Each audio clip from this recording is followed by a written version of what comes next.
The next general manager of the Jets will not inherit an easy job. However, the situation is not necessarily as bleak as a lot of people make it out to be. If the next Jets GM can do three things, they can turn this thing around pretty quickly. Let's talk about it today on Locked On Jets.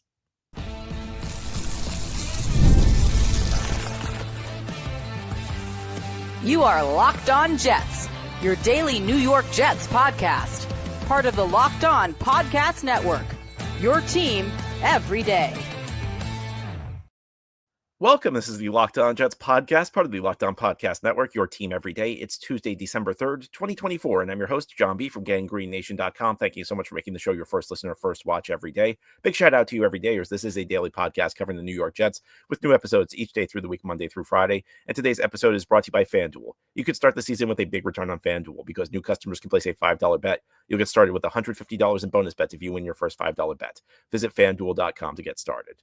Well, obviously, it's a difficult season for the New York Jets and their fans. The team had big expectations to begin 2024 and has met none of them. The Jets are 3-9.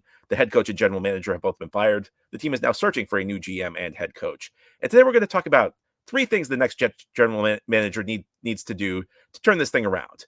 Because I think there's this perception in the fan base that the situation is bleak. And in some ways it is. The Jets will be missing the playoffs for a 14th consecutive season, by far the longest drought in major North American sports. In fact, in the NFL, the team with the second longest drought is the Denver Broncos. Last time the Jets made the playoffs was 2010. Last time the Broncos made the playoffs was 2015, a 5-year gap. And it looks like the Broncos are on their way to making the playoffs this year. There's also a lot of pessimism around this team because of the ownership situation, where we've seen Woody Johnson destroy what was a potentially promising era. When the Jets came out with their 2022 draft class, they got big returns. And it felt like the core of talent that could take this team a long way. And then Woody Johnson intervened and demanded the Jets traded for Aaron Rodgers, demanded the Jets make a lot of these big moves over the last couple of years, and none of them have panned out. And there's a sense in the fan base, understandably so, that even if this team gets on the right track, ownership may come in and mess it up. And that very well may be true. But I don't agree with the people who say that the Jets are 5 years away from going to the playoffs. I don't agree with the people who say the Jets are starting from absolute scratch, because that's just not true. And it may have been true in other situations recently with this team. When Adam Gase got fired, the Jets really had nothing to build on. When Mike McCagnon got fired, the Jets really had nothing to build on. When John Idzik got fired, the Jets really had nothing to build on. When Mike Tannenbaum got fired, the Jets really had nothing to build on. These were situations where the Jets lacked any sort of core talent. That's not true right now, because the Jets did have a couple of good drafts. The Jets have made a number of solid draft picks in recent years. This team actually has a decent foundation. Now, the problem was the owner saw a decent foundation and thought, all I need to do is airdrop Aaron Rodgers into the situation and we're going to the Super Bowl. That wasn't true. But there is a base of talent here that the Jets can build around. And the fact that the reason that the Jets, I think, got themselves into this situation, they stopped building around this base of talent. However, the Jets are going to need to do some work with this base of talent, because these players are nearing the end of their rookie contracts, and that makes the situation a little tricky. But there are some good young players on this team who are entering their prime. You have Sauce Gardner. You have Garrett Wilson. You have Jermaine Johnson. You have Breece Hall. To a lesser extent, you have Jamie Sherwood. Michael Carter II has already been locked up. You also have Elijah Vera Tucker. These are decent players to build around, but they're all nearing the end of their contracts. Next GM is going to have to figure out how to navigate through this situation, because these are players who, we know now, and we should have known at the time, and the ownership should have known at the time.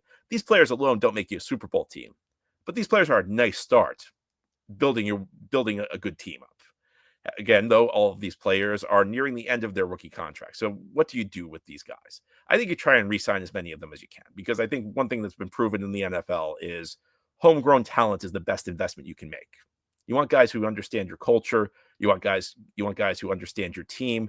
You want guys who, came up through your locker room, because they're good cultural fits. That they fit in with what you do. Because sometimes you take a guy from one locker room to another, he's not as good. You take him out of the context where he thrived, and you don't get results that are as good. And that's why you see so many big money free agents fail when they change teams. All these players, though, present you with different questions. And the next GM is going to have to navigate their way through this and make sure you give these guys reasonable contracts, but contracts that aren't too big. You don't want to overpay anybody. You want to pay them what they're worth. In the case of Sauce Gardner, what's going on with him in 2024? Now, I think aside from one big catch he allowed to DK Metcalf on Sunday, he played one of his best games of the year against the Seattle Seahawks. But it's been a down year for Sauce Gardner. Is Sauce Gardner going to get back to being the All-Pro that he was his first 2 seasons? That's the and if so, how do you help him along the way? In what ways has the coaching staff maybe failed Sauce Gardner this year? These are the questions you need to figure out before you re-sign Sauce Gardner. With Garrett Wilson, I think the question is, can you make sure he wants to be here? Because Garrett Wilson has been handed just the worst situation a young receiver can be handed, and he still thrived in it. He's on his way to a 3rd consecutive 1,000-yard season, despite the fact he's played with quarterbacks like Zach Wilson, Mike White, a little bit of Joe Flacco, not the Cleveland heroic Joe Flacco either. The washed up version of Joe Flacco that we saw here with the Jets. He's gotten Tim Boyle, he's gotten Trevor Siemian, he's gotten this version of Aaron Rodgers, which isn't very good. He's been on 3 losing teams now in 3 years. Again, he's on his way to producing a 3rd straight 1,000-yard season. Can he convince Garrett Wilson to stay? Jermaine Johnson, the question is, can he bounce back from an injury? Suffered a pretty serious injury that ended his season. To what extent will he be able to bounce back from that injury? With Breece Hall, it's more a question of positional value. I think we've established now that Breece is not really, as much as we wanted him to be, as much as we'd hoped he would be a top 3 type back in the NFL, it just doesn't look like that's what he is. But he is a good player. He is a productive player, and he's a home run hitter. And you can always use a home run hitter with a lot of speed on your offense.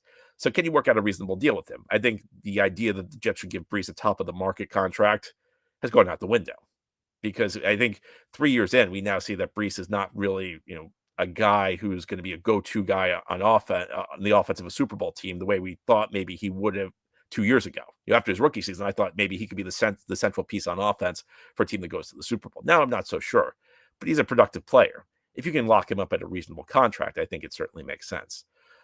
Elijah Vera Tucker, the questions with him, like Jermaine Johnson, they're all injury related, but they're different. Jermaine's question is, can he recover from an injury? Vera Tucker's has been, can he stay on the field? And this year, despite a bumper bruise here, a missed game or 2 there, he's actually stayed on the field and he's playing well. The question, though, becomes how much do you pay him? How much do you factor in his injury history, and what's a fair market value deal for him? And the last guy I mentioned, and I don't think he's quite on the level of all these other guys, is Jamie and Sherwood, who I think by all accounts is having a really good season in place of CJ Mosley.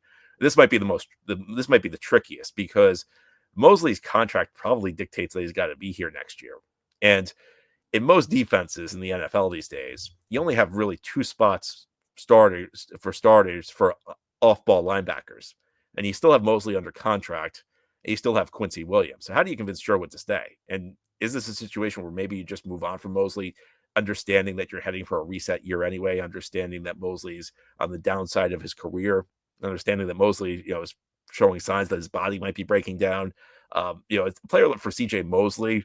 A player like CJ Mosley is not super useful for the team the Jets are going to be in 2025. He could conceivably be useful for some contending team, looking for help at the linebacker position.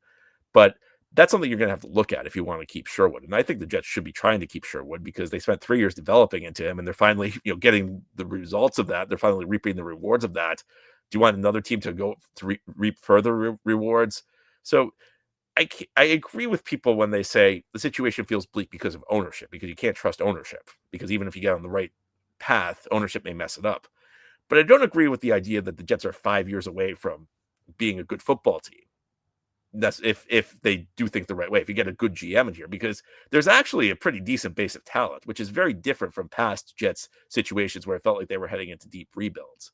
And while I understand the impulse to potentially trade these guys away and get draft picks, and look, I'm a big fan of adding draft picks. We're going to talk about that later in the show. I think there's something to be said for sticking with the guys you got who are entering their prime. Other guys, guys who are on the downside of their careers, guys who are nearing 30, maybe you get rid of, but players who are entering their prime, these are the players you should be looking to build around.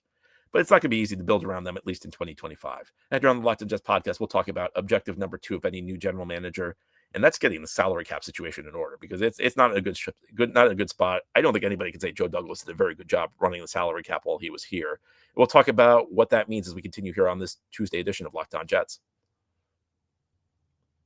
Today's episode of Locked On Jets is brought to you by Prize Picks. PrizePicks is the best place to get real money sports action. With over 10 million members and billions of dollars in awarded winnings, PrizePicks has made daily fantasy sports accessible to all. You just pick more or less on at least two players for a shot to win up to 100 times your cash. Run your game all season long on PrizePicks. PrizePicks is the best place to get real money sports action. Join over 10 million users and sign up today. And PrizePicks also offers weekly promotions that can lead to big payouts like Taco Tuesday. Each Tuesday, PrizePicks discounts select player projections up to 25% to provide even more value for your lineup. So check out Taco Tuesday today. PrizePicks is the best way to win real money this football season. Which players are going off, which ones aren't? Make your picks in less than 60 seconds and turn your sports opinions into real money all season long on PrizePicks. Download the app today and use code LOCKEDONNFL to get $50 instantly after you play your first $5 lineup. Again, download the app today and use code LOCKEDONNFL. It's one word with no space, LOCKEDONNFL, to get $50 instantly after you play your first $5 lineup. PrizePicks, run your game. Thank you so much for making Locked On Jets your first listener, first watch every day. Big shout out to you every day. This is a daily podcast covering the New York Jets with new episodes each day through the week, Monday through Friday. Today, we are talking about tasks in front of the next Jets general manager. I don't think this is a 5-year rebuild, but I do think it's a 2-year rebuild. And a big part of that is the Jets salary cap situation. The Jets are going to now need to pay the price for the way they've managed the cap over the last couple of years. The Jets have tried to do everything to maximize things over a short window, and they did that at the expense of 2025. If you look at overthecap.com right now, they will tell you that the Jets have $32.8 million in projected cap space for 2025. Now, that's a projection because we don't know what the actual cap's going to be in 2025, but that's not a lot of money. You can say, wow, $32.8 million, that's a lot of money. That may be a lot of money to you or me, but for an NFL team, that's not a lot of money to play with. And it's especially not a lot of money to play with when you factor in everything the Jets need. Because I think sometimes we look at salary cap situations and we say, oh, well, that's a lot of money. But it's not just about how much money you have. It's also what you need. The Jets, I think we can assume Aaron Rodgers is going to be gone. And that means they're going to need a starting quarterback. I think we can probably assume Davante Adams is going to be gone. That means they need a starting wide receiver. They probably need 2 starting wide receivers. They're going to need a right tackle because Morgan Moses is about to hit free agency. They don't need a left tackle because Tyron Smith's going to leave in free agency, but they do have Olu Fashanu. On the defensive side of the ball, I mean, you're going to need probably a starting defensive end. You need a starting defensive tackle. The linebacker situation is a little unclear. Do you have the money to bring back Sherwood? DJ Reed's about to hit free agency, so you'll need to replace him. You'll need a starting outside corner. You probably could stand to upgrade both starting safety spots. I mean, Tony Adams may be back next year, but there's a lot the Jets need, and they don't have a lot of money to do it with. And that's a result of the situation they put themselves in. That's a result of loading everything up for this year and next year. And I mean, look, the Jets right now, if they don't make another move, they have about $29 million in dead money already before they've cut anybody. And that's a result of the Mike Williams trade, but it's also the result of the way they manipulated contracts for DJ Reed, Hassan Reddick, Tyler Conklin, Tyron Smith, and Javon Kinlaw, where essentially they pushed their 2024 cap hits into 2025. So that's about $30 million you don't have to spend. That doesn't even touch on the Aaron Rodgers situation, because if Aaron Rodgers retires, the Jets get a $49 million bill in dead money.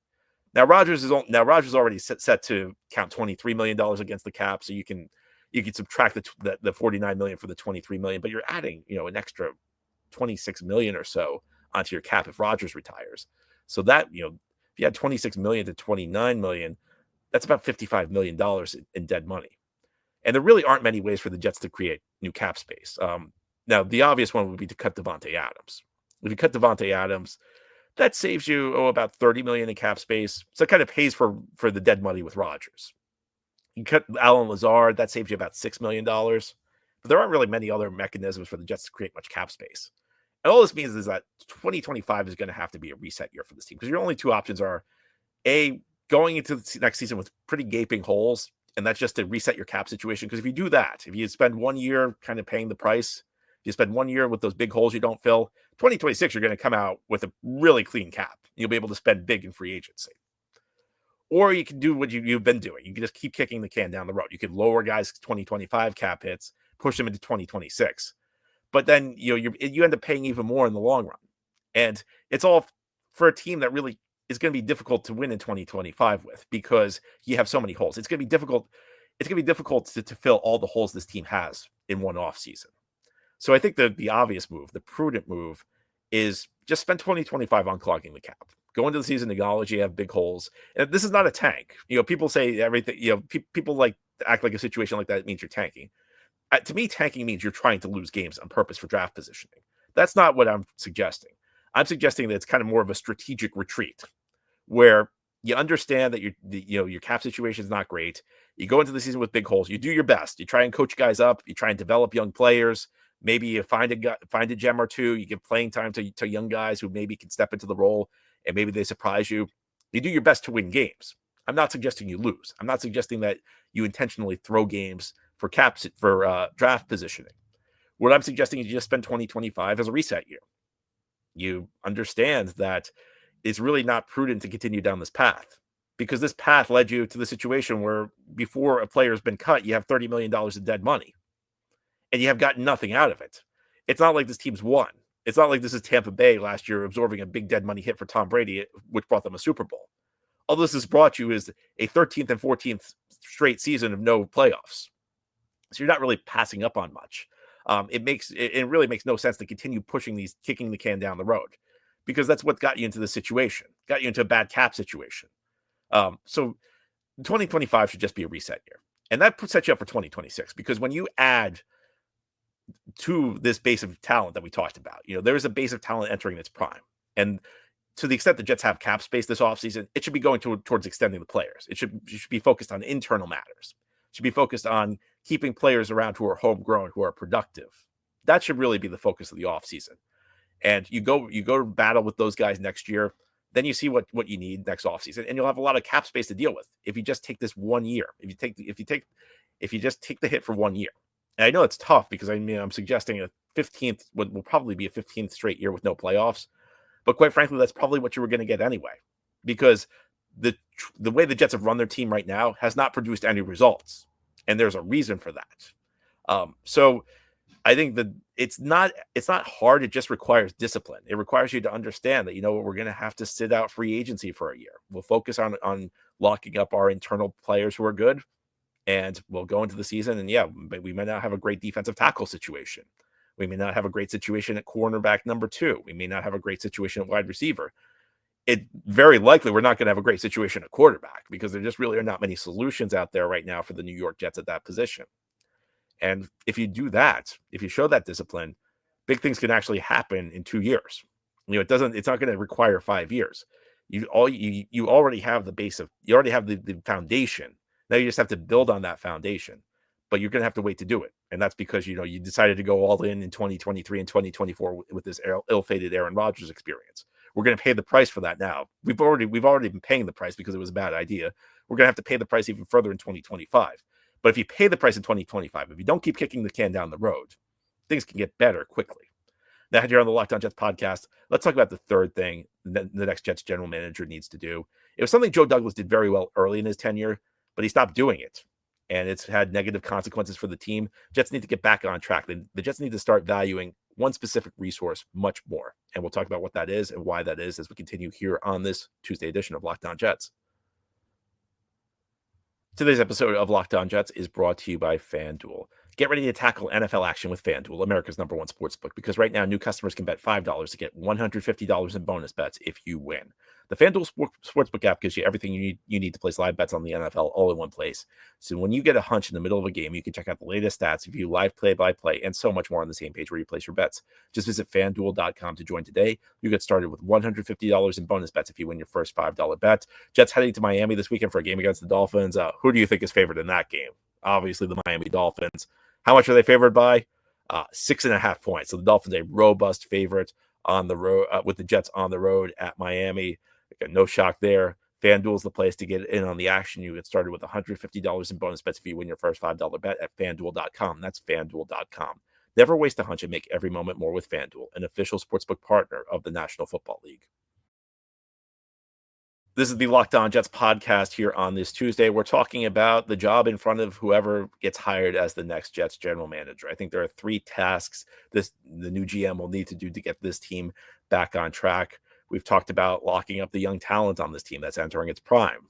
We've talked about figuring out how to get the salary cap situation back into working order. It has not been in working order. Joe Douglas, for all of his failures with the team, I think the thing he did worst on the job was managing the salary cap. I mean, there's really I don't think there's any way to defend the job that Douglas did with the cap. It was just terrible. The third thing is something he did well early in his tenure, but not so much near the end of his tenure, and that's valuing draft picks. And there was a pretty clear line of demarcation with Douglas, because prior to like 2023, he was pretty good at valuing picks. And I mean, the Jets, looking through Douglas's drafts, in 2020, he had 2 third-round picks, 3 fourth-round picks. 2021, he had 2 first-round picks. 2022, he had 3 first-round picks and a second-round pick. And the Jets have stopped adding picks. And you can see that the quality of the Jets drafting went down considerably after Douglas stopped valuing picks. I mean, the best example is 2021, where the Jets missed on their biggest pick, Zach Wilson. And he also missed on another top 40 pick in Elijah Moore. Yet the Jets draft class that year, I mean, it's tough to get past Zach Wilson, I know, and I know that ultimately dooms the class, but it wasn't like a complete whiff. It wasn't a total catastrophe. He picked Elijah Vera Tucker 14th overall, picked Michael Carter the second in the 5th round. Even Jamian Sherwood, who was developed into a pretty good starting linebacker this year, was a 5th round pick. The Jets actually got like 3 starters out of that draft. So even though like the pick that doomed them was the Zach Wilson pick, and you can't really say a draft class was a success when you whiff on a quarterback 2nd overall, the fact he had so many extra picks, it built in margin for error. It at least prevents a failure from turning into a catastrophe. And these players have all turned into good players for the Jets. And then, of course, in 2022, Jets added 2 extra early picks, one in the Jamal Adams trade, one in the Sam Darnold trade. That was the Sauce Gardner, Garrett Wilson, Jermaine Johnson, Breece Hall draft. And I can't help but think back to 2 years ago, how the Jets roster was overflowing with young talent. 2 years ago at this time, the Jets had no less than 6 players who were proven quality starters who had 2 years or more left on their rookie contracts. There are the 4 guys from 2022, Sauce, Garrett, Breece, Jermaine. Then you also had AVT, Elijah Vera Tucker, and you had Michael Carter II. That's 6 guys. Who do the Jets have today? Proven quality starters still on the rookie contracts? Joe Tippmann and Will McDonald. And you hope Olu Fashanu gets there. But that's 2 to 3 guys. And it all goes back to the Jets just not valuing draft picks. Because one thing that's been proven over and over, and there have been studies on this, the teams that draft best, it's not that they're necessarily expert talent evaluators. It's that they just have the most picks, because when you have 2 picks, you only need to hit 50% of them to get a good player. If you only have 1 pick, you need to hit 100% of them to get a good player. You have 3 picks, you only need to hit 33% of them to get a good player.